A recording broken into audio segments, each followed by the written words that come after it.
Quasiment tous les anciens textes et toutes les traditions du monde s'accordent à dire que nous sommes tous liés entre nous et que nous ne faisons qu'un. Ils affirment que nous sommes unis les uns aux autres, mais que nous sommes aussi indissociables du monde et faisons partie intégrante de la Terre et de ses changements. Durant les 22 années passées à voyager dans la plupart des pays du monde, et au fil des rencontres que j'ai eu l'occasion de faire avec des personnes issues de cultures et de traditions diverses, j'ai constaté que les gens veulent vraiment croire que nous sommes liés, mais ils ont besoin de savoir pourquoi et comment nous sommes liés. À la fin du XXe siècle et maintenant au début du XXIe siècle, la science a permis à ceux qui ont besoin d'un raisonnement logique avant de croire, de faire justement ce lien et de voir de quelle façon nous sommes connectés au monde et comment nous l'influençons, mais également comment en honorant cette connexion à travers notre cœur, nous avons la capacité de littéralement influencer les champs magnétiques de notre planète et par conséquent notre vie, notre santé et notre bien-être physique. Ces choses sont en effet liées au champ magnétique de la Terre. L'événement qui a permis d'attirer notre attention sur ce phénomène s'est produit aux alentours du 11 septembre 2001. À cette époque, les États-Unis possédaient 2 satellites appelés GEOS, qui signifie, je crois, satellite opérationnel géostationnaire environnemental. Le premier positionné dans l'hémisphère nord et l'autre dans l'hémisphère sud. Ces satellites avaient pour mission de mesurer le champ magnétique de la Terre et de renvoyer des relevés toutes les 30 minutes. Les résultats de ces relevés révélaient généralement des changements mineurs. Well, it was in September of 2001 that Or, le 11 septembre 2001, les scientifiques ont observé que les résultats des relevés indiquaient que quelque chose de relativement anormal se produisait, comparé à ce qu'ils avaient l'habitude de voir. Ils se sont alors interrogés sur ce qui pouvait bien influencer à ce point le champ magnétique de toute la Terre, et pourquoi ils obtenaient ces pics anormaux sur leur schéma satellitaire, du jamais vu auparavant. Ils ont comparé ces schémas avec d'autres obtenus auparavant et, tenez-vous bien, ils ont remarqué que les pics ont apparu au cours du mois de septembre 2001 et que le premier pic était apparu plus précisément 15 minutes après l'explosion du premier avion dans la première tour du World Trade Center. Cette découverte est si importante pour les scientifiques parce que notre science est en effet basée depuis 300 ans sur 2 hypothèses erronées.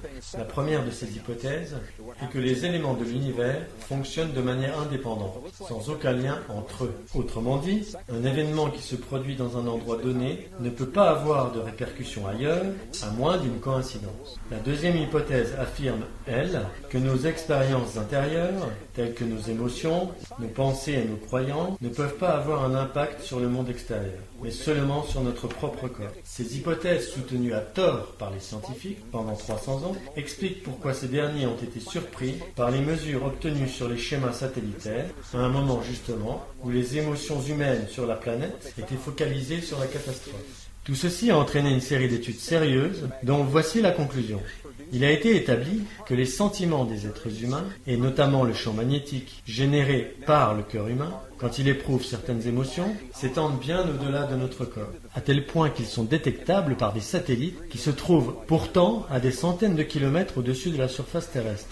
This has led to a number of studies now showing that when a certain number Il a aussi été démontré que lorsqu'un groupe de personnes décide de se mettre ensemble pour créer une émotion bien spécifique dans leur cœur, cette émotion est capable d'influencer littéralement le champ magnétique qui maintient la vie sur Terre. fields are now implicated in everything from the immune response of humans.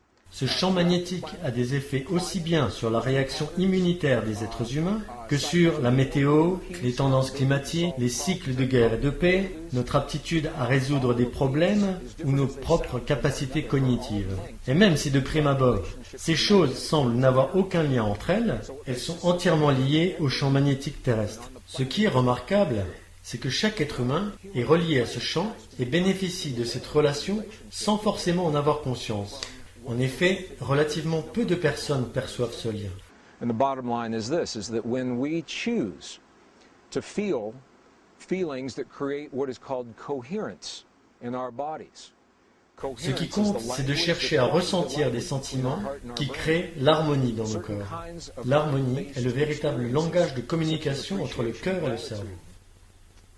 Certaines émotions qui viennent du cœur et qui sont générées par des sentiments de tolérance, de gratitude, de pardon, d'attention accordée aux autres ou de compassion, ces émotions-là ont toujours fait partie des recommandations faites par les traditions les plus authentiques et les plus anciennes. Or, les scientifiques s'accordent à dire désormais que ces traditions avaient raison de dire que ce que nous ressentons dans notre corps se reflète dans le champ magnétique pour le profit de tous.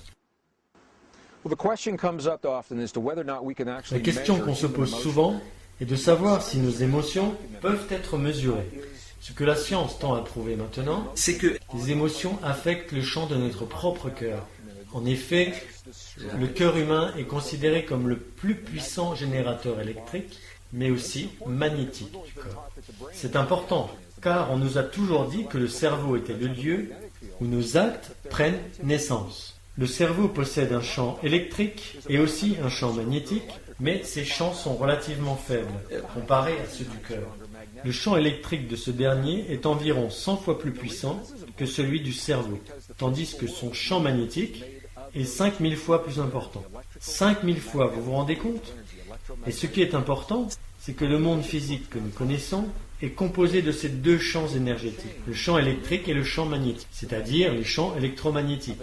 Nos propres livres de physique nous disent que si nous modifions le champ magnétique ou le champ électrique d'un atome, nous changeons littéralement l'atome en question, c'est-à-dire la matière dont nos propres corps sont faits. Or, il apparaît que le cœur est conçu pour agir aussi bien sur les champs magnétiques et électriques de notre corps que sur ceux du monde qui nous entoure. Et ce sont les émotions créées dans le cerveau et dans le cœur qui sont responsables des modifications créées dans les champs électromagnétiques. Well, I've had many questions from people asking me how these discoveries relate to what is now known as the law of attraction. At a very high level, in broad brushstrokes, on me demande souvent en quoi ces découvertes sont liées à ce que nous appelons la loi de l'attraction. Pour faire court, elles peuvent nous fournir un aperçu de cette relation.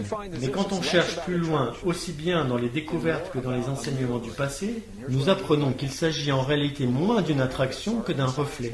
Je m'explique. Dans le monde qui nous entoure, et la science nous le dit, il y a un champ énergétique qui est à la base de toutes les réalités physiques et qui est désormais connu sous différents noms, comme par exemple le champ. Et à ce propos, Lynn McTaggart a écrit ce superbe livre intitulé « Le champ de la cohérence universelle » qui aborde l'essence quantique. Certaines personnes le nomment l'esprit de la nature. Certains scientifiques l'appellent l'esprit de Dieu, d'autres la matrice, ou encore la matrice divine.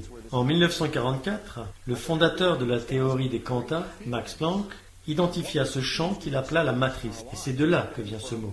Ce que nous commençons à comprendre, c'est que lorsque nous créons des sentiments par rapport à ce que nous choisissons d'expérimenter dans nos vies, comme par exemple lorsque nous choisissons de façon consciente d'avoir une relation parfaite ou l'abondance dans notre vie, ou d'obtenir notre propre guérison, ou celle des personnes qui nous sont chères, lorsque nous créons ces sentiments donc, ces derniers modèlent les champs magnétiques et électriques de notre cœur et modifient littéralement les éléments de cette essence quantique, ou cette soupe quantique si vous voulez, permettant ainsi au schéma que nous avons créé dans notre cœur de se manifester dans le monde physique.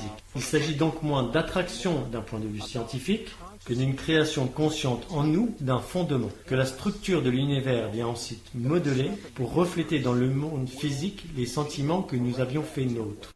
in the world around us to simply mirror reflect what we've claimed. In other words, en d'autres termes, et comme on l'a déjà entendu dire, nous devons être dans notre vie cela même que nous voulons voir se manifester dans le monde.